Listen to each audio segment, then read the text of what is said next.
देखिए राजस्थान की सीमा में इस वक्त शाहाबाद 12 डिस्ट्रिक्ट है, ये 12 जिला, उसमें शाहाबाद पहुंचा है काफिला और उसके बाद में ये 12 जाएगा, 12 के बाद में उसके बाद में कोटा। तो ये दोनों डिस्ट्रिक्ट है उसके बाद में। और एक कोशिश करेंगे हम तस्वीर कोशिश करेंगे आप तो बिल्कुल आगे एक गाड़ी के आगे ये जो आगे सामने आपको नज़र आ रही है, जो वैन नज़र आ रही है काफिले की, जिसके अंदर अतीक अहमद है।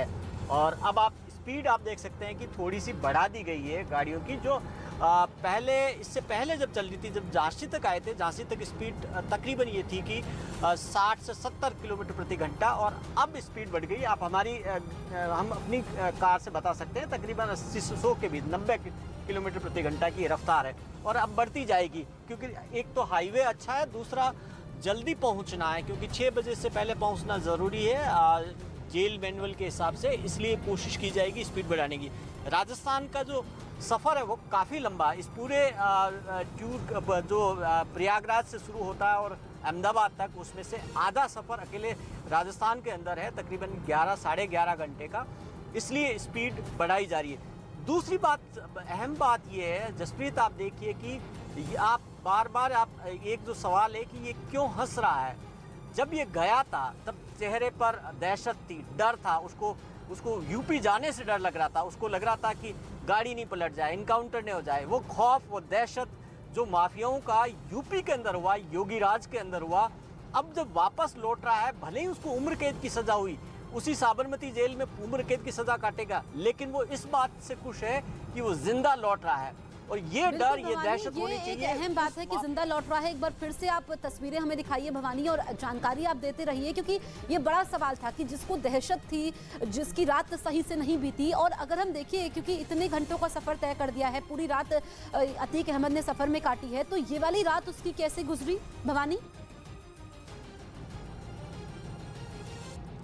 देखिए जो पहले से कुछ ये सुकून में गुजरी, पहले मैं काफिला आपको बताता जा रहा हूँ। आप देखिए कि यहाँ जो आपको यूपी एसटीएफ के जवान नज़र आ रहे हैं, आप देखिए कि क्योंकि जो अतीक अहमद है, ये जो वज्र वाहन है, इस वज्र वाहन के अंदर एक कैबिन है, उस कैबिन के ये बाहर का गेट है, जहाँ पर आपको सामने जो नज़र आ रहे हैं वो यूपी एसटीएफ के जवान हैं, वो सुरक्षा के लिए।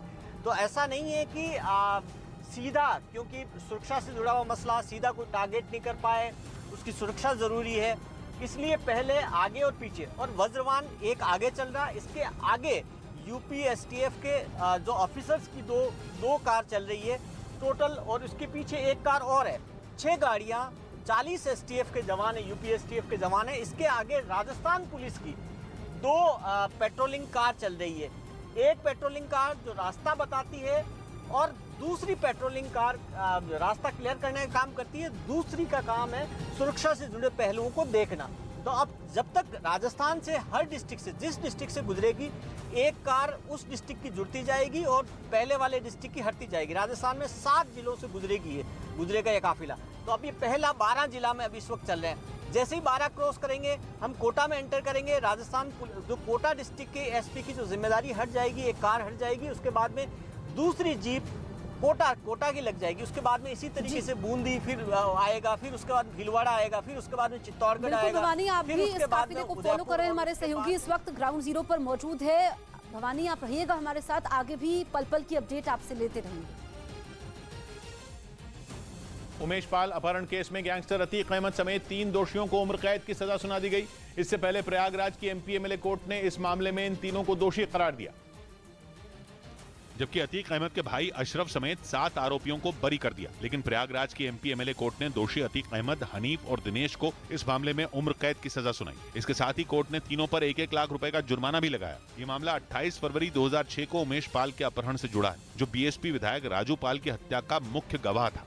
राजू पाल की हत्या 5 जनवरी 2005 को हुई थी, और कोर्ट का यह फैसला इसलिए भी काफी अहम माना जा रहा है क्योंकि पिछले महीने की 24 तारीख को प्रयागराज में उमेश पाल की गोली मारकर हत्या कर दी गई। उस मामले में अतीक अहमद, उसका भाई अशरफ और बेटा असद समेत 9 लोग आरोपी हैं।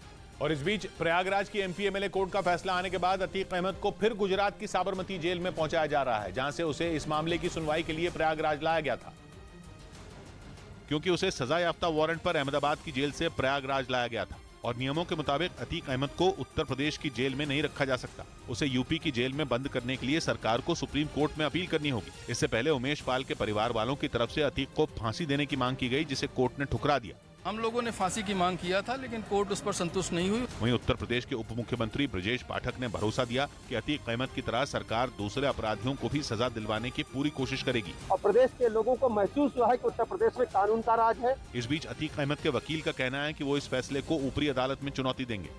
उमेश पाल अपहरण केस में सजा सुनाए जाने के बाद गैंगस्टर अतीक अहमद को प्रयागराज से गुजरात के साबरमती रवाना कर दिया गया। इस केस की सुनवाई के लिए अतीक अहमद को ट्रांजिट रिमांड पर गुजरात से उत्तर प्रदेश लाया गया था और सजा का ऐलान होने के बाद अतीक अहमद को साबरमती जेल के लिए रवाना कर दिया गया। अतीक की गाड़ी अब देखिए आगे बढ़नी शुरू हो गई है। उमेश पाल अपहरण केस की सुनवाई के लिए अतीक अहमद को साबरमती जेल से भारी भरकम सुरक्षा के बीच प्रयागराज लाया गया था।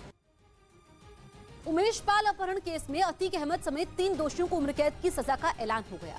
प्रयागराज के एमपी एमएलए कोर्ट ने अतीक अहमद, दिनेश और हनीफ को उम्र कैद की सजा सुनाई। हालांकि अतीक अहमद ने कोर्ट के फैसले को हाई कोर्ट में चुनौती देने की बात कही है। वहीं अतीक के भाई अशरफ को एक बार फिर से एनकाउंटर का डर है।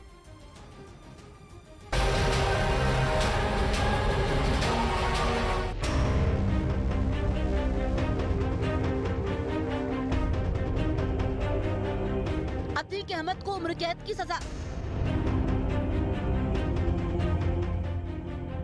हाई कोर्ट में अपील करेगा गैंगस्टर। माफिया के भाई को एनकाउंटर का डर। उत्तर प्रदेश में माफिया अतीक अहमद के खौफ के अंत की शुरुआत हो चुकी है। जिसके खौफ से कभी पूर्वांचल कांपता था, अब उसे मिली एक सजा ने आम लोगों के दिलों से उसके खौफ को खत्म कर दिया है। अतीक के गुनाहों के साम्राज्य पर कानून का ये पहला हथौड़ा चला है, जिससे उसकी पूरी सल्तनत की मिट्टी में मिलने की शुरुआत हो गई है। उमेश पाल अपहरण कांड में गुनाहगार अतीक अहमद को उम्र कैद की सजा मिली है। उम्र कैद की सजा सुनाते वक्त भले ही अतीक अहमद बेहोश हो गया हो और कई गुनाहों में उसके साथ रहा उसका भाई अशरफ रोने लगा हो, लेकिन माफिया अतीक अहमद ने मामले को ही फर्जी बता दिया। उसने सजा के खिलाफ हाईकोर्ट जाने की बात कही है। अपील में जाएंगे अतीक जी आप? जी हाईकोर्ट जाएंगे। आप संतुष्ट नहीं है फैसले से? नहीं, हम बिल्कुल संतुष्ट नहीं है। फर्जी है। देख सकते हैं। हालांकि जब अतीक अहमद को सजा सुनाई गई, तब उमेश पाल के भाई हाथ में जूते की माला लेकर कोर्ट के बाहर बेखौफ अंदाज में पहुंचे। इस बीच भारी भीड़ भी उनके समर्थन में नजर आई। कोर्ट में सुनवाई के समय भी अतीक अहमद मुर्दाबाद के नारे लगाते लोग दिखाई दिए।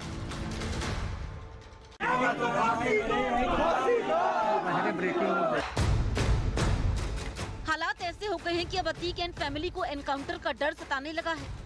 आज मुझे इलाहाबाद में धमकी दी गई है कि 2 हफ्ते के अंदर तुम्हें फिर से जेल से किसी बहाने से निकालेंगे और निपटा देंगे। ये माफिया अतीक अहमद का भाई और कई मामलों का आरोपी अशरफ अहमद है, जिसे उमेश पाल अपहरण मामले में ही पेशी के लिए बरेली जेल से प्रयागराज लाया गया था। हालांकि इस मामले में अशरफ को बरी कर दिया गया।